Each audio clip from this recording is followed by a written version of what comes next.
Hello everyone, welcome to learning with fun. I am Neetu Rani. आज हम करने वाले हैं हमारी हिंदी की पाठ्य पुस्तक क्षितिज भाग 2 जो कक्षा 10 के लिए है। और आज हमारा पाठ है नेताजी का चश्मा, जो स्वयं प्रकाश द्वारा लिखा गया है। ठीक है, स्वयं प्रकाश इसके लेखक हैं। तो सबसे पहले स्वयं प्रकाश जी के जीवन परिचय के बारे में जान लेते हैं।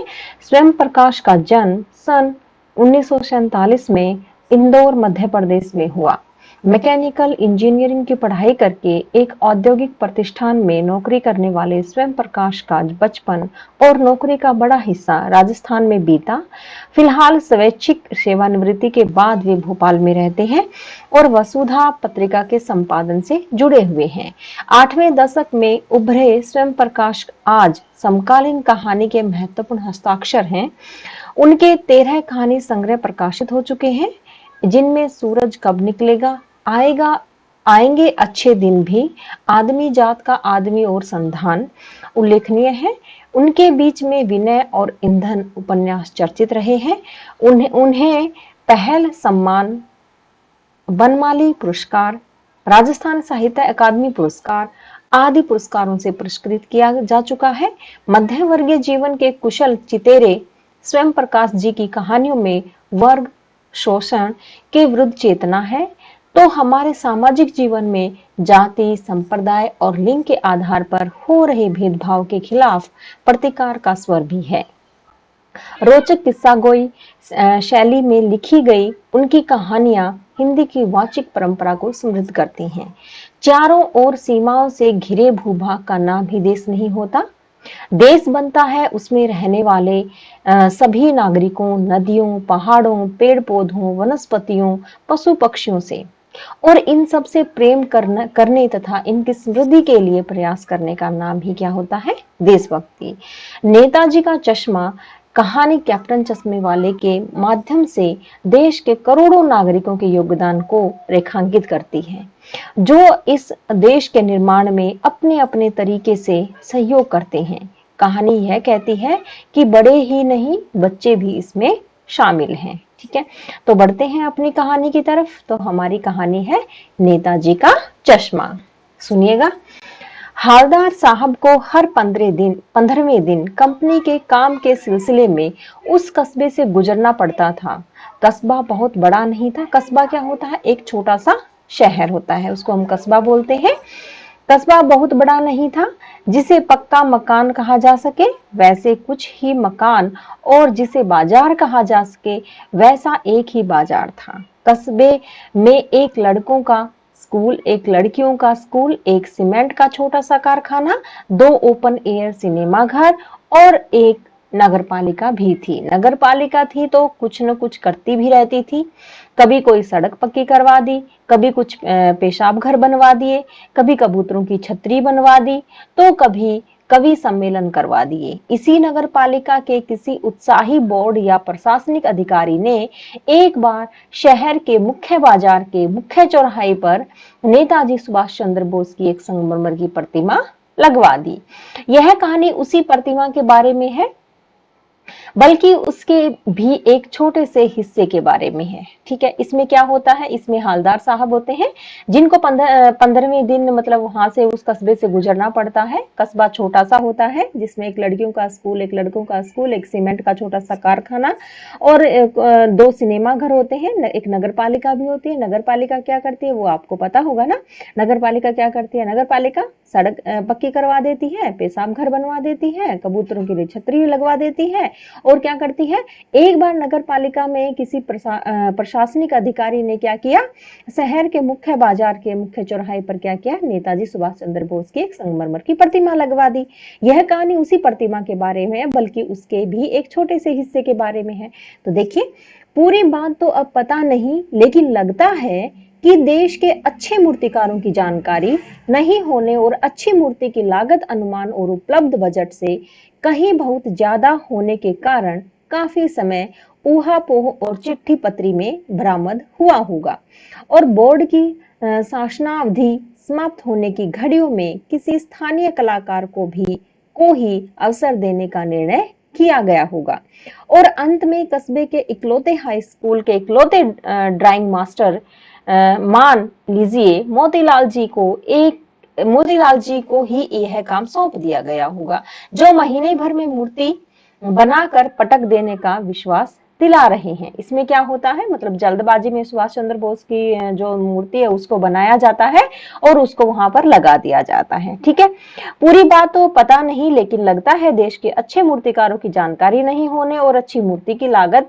अनुमान और उपलब्ध बजट से कहीं बहुत ज्यादा होने के कारण काफी समय ऊहापोह और चिट्ठी पत्री में बरामद हुआ होगा। ऊहापोह मतलब बनवाए कि ना बनवाए, मतलब ऐसी स्थिति जिसमें किसी चीज का हम डिसीजन ना ले पाए, उसे क्या कहते हैं, ऊहापोह कहते हैं। ठीक है, इसमें क्या हुआ होगा कि मूर्ति लगवाने का काम तो सौंप दिया होगा, परंतु जल्दबाजी में वो मूर्ति अच्छी नहीं बनाई गई, मतलब उसको पूरी अच्छी तरीके से नहीं बनाया गया था। क्यों नहीं बनाया गया था? क्योंकि मूर्ति का जो चश्मा था वो बनाया ही नहीं गया था।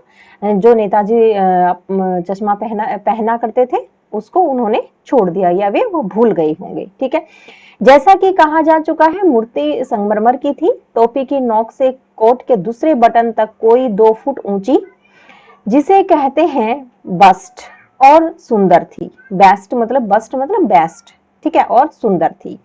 नेताजी सुंदर लग रहे थे, मतलब मूर्ति तो संगमरमर की ही थी, और क्या था, और जो टोपी की नोक से कोट के दूसरे बटन तक कोई 2 फुट ऊंची थी। वो मूर्ति कितने फुट ऊंची थी? 2 फुट ऊंची थी, जिसे क्या कहते हैं, बेस्ट कहते हैं, सुंदर थी।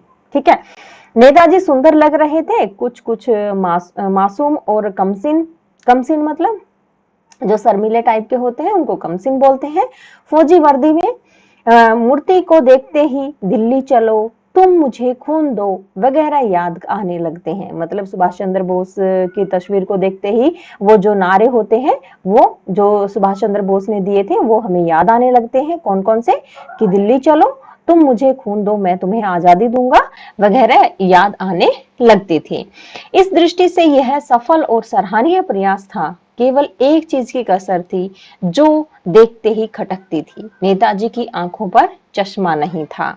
यानी चश्मा तो था, लेकिन संगमरमर का नहीं था, एक सामान्य और सचमुच, आगे देखिएगा, चश्मे का चौड़ा काला फ्रेम मूर्ति को पहना दिया गया। हालदार साहब जब पहली बार इस कस्बे से गुजरे और चौराहे पर पान खाने रुके, तभी उन्होंने इसे लक्षित किया, मतलब उनकी नजर उस पर गई। उनके चेहरे पर एक कौतुक भरी मुस्कान फैल गई। वाह भाई, यह आइडिया भी ठीक है, मूर्ति पत्थर की लेकिन चश्मा रियल। क्या हुआ कि जो मूर्ति बनाई गई सुभाष चंद्र बोस की, उसका चश्मा था वो बनाना भूल गए, और उस पर कौन सा चश्मा लगा दिया गया? रियल चश्मा लगा दिया गया। जब हालदार साहब उस कस्बे से गुजरे तो क्या हुआ, उनकी नजर उस तस्वीर पर गई, उस मूर्ति पर गई, और वो मतलब मुस्कुराने लगे। क्यों मुस्कुराने लगे? क्योंकि उन्होंने जो मूर्ति थी उस पर रियल चश्मा देखा। जीप कस्बा छोड़कर आगे बढ़ गई। तब भी हालदार साहब इस मूर्ति के बारे में सोचते रहे और अंत में इस निष्कर्ष पर पहुंचे कि कुल मिलाकर कस्बे के नागरिकों का यह प्रयास सराहनीय ही कहा जाना चाहिए। महत्व मूर्ति के रंग, रूप या कद का नहीं, उस भावना का है, वरना तो देशभक्ति भी आजकल मजाक की चीज होती जा रही है। मतलब जो हालदार साहब थे, उनके दिमाग में क्या आया? उनके दिमाग में उन्होंने अंत में यह निष्कर्ष निकाला कि कोई बात नहीं, अगर चश्मा बनाना भूल गए हैं तो कोई बात नहीं, उस पर जो रियल चश्मा लगाया गया है उससे ही देशभक्ति का पता चलता है कि आजकल, नहीं तो आजकल देशभक्ति का क्या बना हुआ है? मजाक बना हुआ है। दूसरी बार जब हालदार साहब उधर से गुजरे तो उन्हें मूर्ति में कुछ अंतर दिखाई दिया। क्या अंतर दिखाई दिया? ध्यान से देखा तो पाया कि चश्मा दूसरा है। पहले मोटे फ्रेम वाला चौकोर चश्मा था और अब तार के फ्रेम वाला गोल चश्मा है। हालदार साहब का कौतुक और बढ़ा। वाह भाई, क्या आइडिया है! मूर्ति कपड़े नहीं बदल सकती, लेकिन चश्मा तो बदल ही सकती है। इसमें क्या होता है, इसमें 15 दिन के बाद फिर से हालदार साहब को वहां से गुजरना होता है, और उन्होंने क्या देखा? उन्होंने मतलब तस्वीर में कुछ अंतर नजर आया, कुछ फर्क नजर आया। क्या फर्क नजर आया? क्योंकि जो मूर्ति थी उसका चश्मा बदल दिया गया था, क्या बदल कर दूसरा चश्मा पहना दिया गया था। ठीक है, तो उनको ये अंतर नजर आया। तीसरी बार फिर नया चश्मा था। हवलदार साहब की आदत पड़ गई हर बार कस्बे से गुजरते समय चौराहे पर रुकना, पान खाना और मूर्ति को ध्यान से देखना। एक बार जब कौतूहल मतलब जानने की इच्छा दुर्दम दुर्दमनीय हो उठा, तो मतलब उसकी जो जानने की इच्छा मतलब उससे रुका नहीं गया जानने से, तो उन्होंने मतलब पूछा, किससे पूछा? पान वाले से ही पूछ लिया, क्या भाई क्या बात है, यह तुम्हारे नेताजी का चश्मा हर बार बदल कैसे जाता है? तो पान वाले ने खुद के मुंह में पान ठूसा हुआ था। वह एक काला मोटा खुशमिजाज आदमी था। जो पान वाला था वो कैसा था? काला था, मोटा और खुशमिजाज आदमी था। ठीक है, वो पान खा रहा था, अपने मुंह में उसने पान ठूसा हुआ था। हवलदार साहब का प्रश्न सुनकर वह आंखों ही आंखों में हंसा।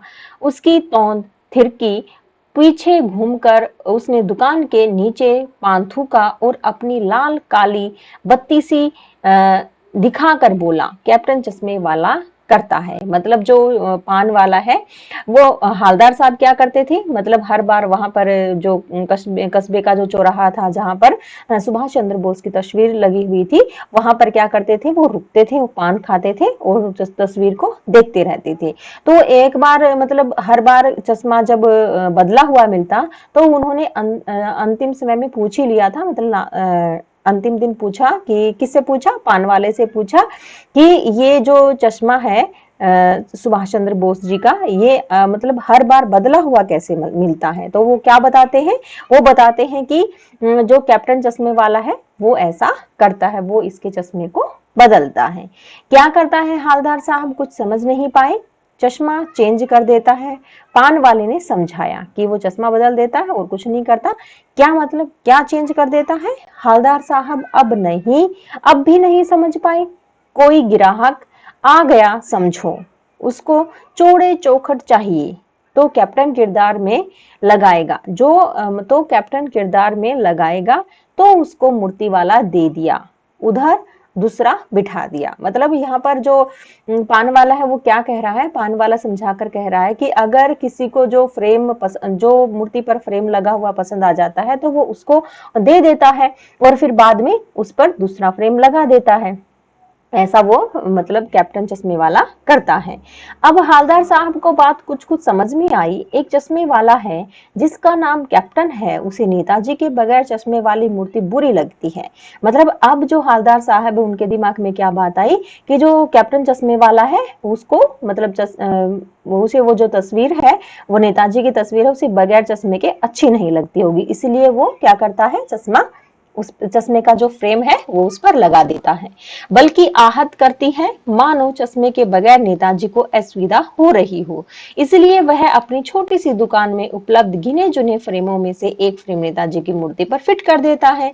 लेकिन जब कोई ग्राहक आता है और उसे वैसे ही फ्रेम की दरकार होती है जैसा मूर्ति पर लगा है, तो कैप्टन साहब क्या करते हैं? कैप्टन साहब चश्मे वाला मूर्ति पर लगा फ्रेम संभवतः नेताजी से क्षमा मांगते हुए लाकर ग्राहक को दे देता है और बाद में नेताजी को दूसरा फ्रेम लौटा देता है। वाह भाई, खूब, क्या आइडिया है। इसमें क्या सोचते हैं हवलदार साहब कि जो कैप्टन चश्मे वाला है वो क्या करता होगा? वो जब कोई ग्राहक को वो चश्मे का फ्रेम पसंद आ जाता होगा जो नेताजी के मतलब नेताजी पर लगा हुआ है, तो वो जो चश्मे वाला है कैप्टन साहब, वो उसको चश्मे का फ्रेम उतार कर दे देता होगा और उसकी जगह मतलब नया चश्मा लगा देता होगा। ठीक है, लेकिन भाई एक बात अभी भी समझ में नहीं आई। हवलदार साहब ने पान वाले से फिर पूछा, नेताजी का ओरिजिनल चश्मा कहाँ गया? पान वाला दूसरा पान मुंह में ठूस चुका था। दोपहर का समय था, दुकान पर भीड़ भाड़ अधिक नहीं थी। वह फिर आंखों ही आंखों में हंसा। उसकी तोंद थिरकी, कत्थे की डंडी फेंक पीछे मुड़कर उसने नीचे पीक थूकी और मुस्कुराता हुआ बोला, मास्टर बनाना भूल गया। मतलब अब जो हवलदार साहब है उन्होंने पूछा कि जो नेताजी का जो रियल चश्मा है वो कहाँ गया? तो इस पे मतलब वो फिर से हंसता है पान वाला और क्या कहता है कि पीछे मुड़कर वो अपने पान, जो मुंह में उसने पान डाला हुआ था, उसको थूकता है और क्या बोलता है कि जो मास्टर है, जो इस तस्वीर बनाने वाला मास्टर है, उसने वो चश्मा बनाना भूल गया होगा। पान वाले के लिए यह एक मजेदार बात थी, लेकिन हालदार साहब के लिए चकित और द्रवित करने वाली। जो पान वाला था वो उसको मजाक में ले रहा था, और जो हालदार साहब थे वो क्या कर रहे थे, वो हैरान हो रहे थे और इमोशनल हो रहे थे। यानी वह ठीक ही सोच रहे थे। मूर्ति के नीचे लिखा, मूर्तिकार मास्टर मोतीलाल वाकई कस्बे का अध्यापक था। जो मूर्तिकार था वो कौन था? मास्टर था, जो मतलब वाकई कस्बे का अध्यापक था, जो कस्बे का एक अध्यापक था, उन्होंने ही तस्वीर को बनाया था। ठीक है। बेचारे ने महीने भर में तस्वीर बनाकर पटक देने का वादा कर दिया होगा, बना भी ली होगी, लेकिन पत्थर में पारदर्शी चश्मा कैसे बनाया जाए कांच वाला यह तय नहीं कर पाया होगा, या कोशिश की होगी और असफल रहा होगा, या बनाते बनाते कुछ और बारीकी के चक्कर में चश्मा टूट गया होगा, या पत्थर का चश्मा अलग से बनाकर फिट किया होगा और वह निकल गया होगा। उफ। अब ये हालदार साहब क्या सोच रहे हैं कि जिसने भी ये तस्वीर बनाई है उसका नाम नीचे लिखा हुआ था, तस्वीर के नीचे क्या लिखा हुआ था? मूर्तिकार मास्टर मोतीलाल, जो कस्बे का ही एक अध्यापक था। बेचारे ने मतलब महीने भर में मूर्ति बना तो दी होगी, परंतु चश्मा बनाना भूल गया होगा, या ये हुआ होगा कि वो मतलब पारदर्शी चश्मा नहीं बना पाया होगा, कांच वाला बनाया होगा तो वो भी टूट गया होगा, या फिर कोई चश्मा बारीकी से बना रहा होगा जिस कारण वो चश्मा टूट गया होगा, या पत्थर का चश्मा अलग से बनाकर फिट किया होगा, वो निकल गया होगा। मतलब ऐसा हालदार साहब सोच रहे हैं। ठीक है। हालदार साहब को यह सब कुछ बड़ा विचित्र और कौतुक भरा लग रहा था। इन्हीं ख्यालों में खोए खोए पान के पैसे चुकाकर चश्मे वाले की देशभक्ति के समक्ष नतमस्तक होते हुए वह जीप की तरफ चले, फिर रुके, पीछे मुड़े और पान वाले के पास जाकर पूछा, क्या कैप्टन चश्मे वाला नेताजी का साथी है या आजाद हिंद फौज का भूतपूर्व सिपाही? मतलब अब जो हालदार साहब है, अब वो मतलब विचित्र और कौतूहल भरा लग रहा था। जो कुछ बड़ा मतलब उसको क्या लग रहा था? उसको कौतुक भरा लग रहा था, मतलब विचित्र सा लग रहा था, आश्चर्यचकित करने वाला लग रहा था। इन्हीं ख्यालों में खोए खोए जैसे पान के पैसे चुकाकर वो चश्मे वाले की देशभक्ति के समस्त नतमस्तक होते हैं। जो चश्मे वाला होता है, जो बार बार नेताजी पर चश्मा लगाता है, उसके जो देशभक्ति को उसके बारे में सुनकर, देशभक्ति के बारे में सुनकर वो क्या होते हैं? नतमस्तक होते हैं और जीप में बैठ जाते हैं। जीप में फिर से वो पीछे मुड़कर देखते हैं, फिर वो पीछे पान वाले के पास जाकर पूछते हैं कि क्या कैप्टन चश्मे वाला नेताजी का ही साथी था या फिर आजाद हिंद फौज का कोई भूतपूर्व सिपाही था। पान वाला नया पान खा रहा था। पान पकड़े अपने हाथ को मुंह से 1.5 इंच दूर रोककर उसने हालदार साहब को ध्यान से देखा, फिर अपनी लाल काली बत्ती सी दिखाई और मुस्कुराकर बोला, नहीं साहब, वो लंगड़ा क्या जाएगा फौज में, पागल है पागल, वो देखो वो आ रहा है, आप उसी से बात कर लो, फोटो वोटो छपवा दो उसका कहीं। मतलब अब क्या होता है, अब जो पान वाले से जाकर हालदार साहब पूछते हैं कि क्या जो मतलब वो नेताजी का कोई साथी रहा होगा या फिर आजाद हिंद फौज का भूतपूर्व सिपाही रहा होगा। ये पूछने के लिए वो पान वाले के पास जाते हैं और वो फिर से मुस्कुराते हैं, फिर से अपनी लाल काली बत्ती दिखाते हैं, मतलब मुस्कुराते हैं और मुस्कुरा कर क्या कहते हैं कि नहीं, वो लंगड़ा क्या फौज में जाएगा, मतलब वो जा ही नहीं सकता, वो तो पागल है, वो देखो आ रहा है और आप उसी से बात कर लो, फोटो वोटो छिपवा दो उसका, मतलब अखबार में निकलवा दो उसकी। आगे देखिएगा, हालदार साहब को पान वाले द्वारा एक देशभक्त का इस तरह मजाक उड़ाया जाना अच्छा नहीं लगा। मुड़कर देखा तो अवाक रह गया। एक बेहद बूढ़ा मरियल सा लंगड़ा आदमी, सिर पर गांधी की टोपी और आंखों पर काला चश्मा लगाए, एक हाथ में एक छोटी सी संदूकची और दूसरे हाथ में एक बांस पर टंगे हुए बहुत से चश्मे लिए अभी अभी एक गली से निकला था और अब एक बंद दुकान के सहारे अपना जो बॉक्स है वो टिका रहा था। तो इस बेचारे की दुकान भी नहीं, फेरी लगाता है। हालदार साहब चक्कर में पड़ गए, पूछना चाहते थे इसे कैप्टन क्यों कहते हैं, क्या यही उसका वास्तविक नाम है, लेकिन पान वाले ने साफ बता दिया था कि वह अब इस बारे में और बात करने को तैयार नहीं है। ड्राइवर भी बेचैन हो रहा था। मतलब अब क्या है, अब मतलब हालदार साहब के दिमाग में बहुत सारे क्वेश्चन आते हैं, बहुत सारे प्रश्न होते हैं कि क्या ये है, क्या ये जो कैप्टन नाम है क्या इसका ये वास्तविक नाम है। लेकिन पान वाले ने क्या किया, पान वाले ने उसको साफ मना कर दिया कि मैं अब इस बारे में कोई बात नहीं करूंगा। और जो ड्राइवर था हालदार साहब का वो भी बेचैन हो रहा था जाने के लिए। तो आगे देखिएगा, काम भी था। हालदार साहब जीप में बैठकर चले गए। 2 साल तक हालदार साहब अपने काम के सिलसिले में उस कस्बे से गुजरते रहे और नेताजी की मूर्ति में बदलते हुए चश्मों को देखते रहे। कभी गोल चश्मा होता तो कभी चौकोर, कभी लाल, कभी काला, कभी धूप का चश्मा और कभी बड़े कांचों वाला गोगो चश्मा, पर कोई न कोई चश्मा होता जरूर। उस धूल भरी यात्रा में हालदार साहब को कौतुक और प्रफुल्लता के कुछ क्षण देखने के लिए मिले। मतलब जब हालदार साहब 2 साल तक वहां रहे और 2 साल तक जब उस रास्ते से गुजरते थे, उन्होंने अलग अलग वहां पर चश्मे मतलब नेताजी की तस्वीर पर देखे। ठीक है, फिर एक बार ऐसा हुआ कि मूर्ति के चेहरे पर कोई भी कैसा भी चश्मा नहीं था। उस दिन पान की दुकान भी बंद थी, चौराहे की अधिकांश दुकानें बंद थी। क्या हुआ कि एक दिन क्या हुआ, जब हालदार साहब वहां से गुजरे तो उन्होंने मतलब नेताजी की तस्वीर पर चश्मा नहीं देखा। तो उन्होंने जब पान वाले से पूछना चाहते थे तो पान वाले की दुकान भी बंद थी और चौराहे की अधिकांश दुकानें भी बंद थी। अगली बार भी मूर्ति की आंखों पर चश्मा नहीं था। हालदार साहब ने पान खाया और धीरे से पान वाले से पूछा, क्यों भाई, क्या बात है, आज तुम्हारे नेताजी की आंखों पर चश्मा नहीं है। पान वाला उदास हो गया। उसने पीछे मुड़कर मुंह का पान नीचे थूका और सिर झुकाकर अपनी धोती के सिरे से आंखें पोंछता हुआ बोला, साहब कैप्टन मर गया। और कुछ नहीं पूछ पाए हालदार साहब, कुछ पल चुपचाप खड़े रहे, फिर पान के पैसे चुकाकर जीप में आ बैठे और रवाना हो गए।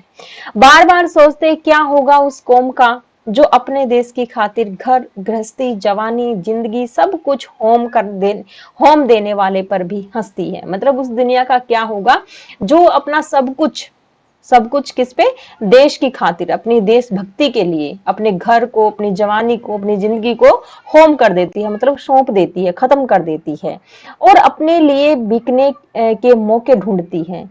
दुखी हो गई। 15 दिन बाद फिर उसी कस्बे से गुजरे। कस्बे में घुसने से पहले ही ख्याल आया कि, क्या ख्याल आता है कि कस्बे की हृदयस्थली में सुभाष की प्रतिमा अवश्य ही प्रतिष्ठापित होगी। मतलब कस्बे की हृदयस्थली में सुभाष की जो प्रतिमा है, जो तस्वीर है, वो अवश्य ही प्रतिष्ठापित होगी, मतलब वो उनके हृदय में बैठी होगी। लेकिन सुभाष की आंखों पर चश्मा नहीं होगा क्योंकि मास्टर बनाना भूल गया और कैप्टन मर गया। सोचा आज वहां रुकेंगे नहीं, पान भी नहीं खाएंगे, मूर्ति की तरफ देखेंगे भी नहीं, सीधे निकल जाएंगे। ड्राइवर से कह दिया चौराहे पर रुकना नहीं है, आज कुछ काम है, पान आगे कहीं खा लेंगे। लेकिन आदत से मजबूर आंखें चौराहा आते ही मूर्ति की तरफ उठ गई। कुछ ऐसा देखा कि चीखे, रुको। जीप स्पीड में थी। ड्राइवर ने जोर से ब्रेक मारे। रास्ता चलते लोग देखने लगे। जीप रुकते न रुकते हालदार साहब जीप से कूदकर तेज तेज कदमों से मूर्ति की तरफ लपके और उसके ठीक सामने जाकर अटेंशन में खड़े हो गए। मूर्ति की आंखों पर सरकंडे से बना छोटा सा चश्मा रखा हुआ था, जैसा बच्चे बना लेते हैं। हालदार साहब भावुक हैं। इतनी सी बात पर उनकी आंखें भर आई। मतलब अब क्या देखते हैं हालदार साहब कि जब कैप्टन साहब की मृत्यु हो जाती है तो वो वहां से गुजरते समय रुकना नहीं चाहते, मतलब नेताजी की तस्वीर को देखना भी नहीं चाहते, वो वहां से सीधे गुजर जाना चाहते हैं और अपने ड्राइवर से बोलते हैं कि चौराहे पर मत रुकना, आज हमें कुछ काम है तो जल्दी से निकलेंगे। लेकिन आदत से मजबूर थे, जैसे ही चौराहे पर आते हैं तो क्या करते हैं, आंखें मतलब नजर सीधी उस नेताजी की तस्वीर पर चली जाती है और एकदम से मतलब ड्राइवर से बोलते हैं कि रुको। वो ड्राइवर जोर से ब्रेक लगाता है तो जब जीप के रुकने से पहले ही जो हवलदार साहब है कूदकर तेज कदमों से मूर्ति की तस्वीर के सामने एकदम मतलब सावधान अवस्था में खड़े हो जाते हैं। मूर्ति पर क्या देखते हैं, वो सरकंडे का बना एक छोटा सा चश्मा देखते हैं, जैसा बच्चे बना लेते हैं। हवलदार साहब अब भावुक हो जाते हैं और इतनी सी बात पर उनकी आंखें भर आती हैं। तो हमारी ये हमारा ये पाठ है, आपको कैसा लगा? अगर हमारा ये पाठ आपको अच्छा लगा हो तो प्लीज लाइक, शेयर और सब्सक्राइब करना न भूलिएगा। धन्यवाद।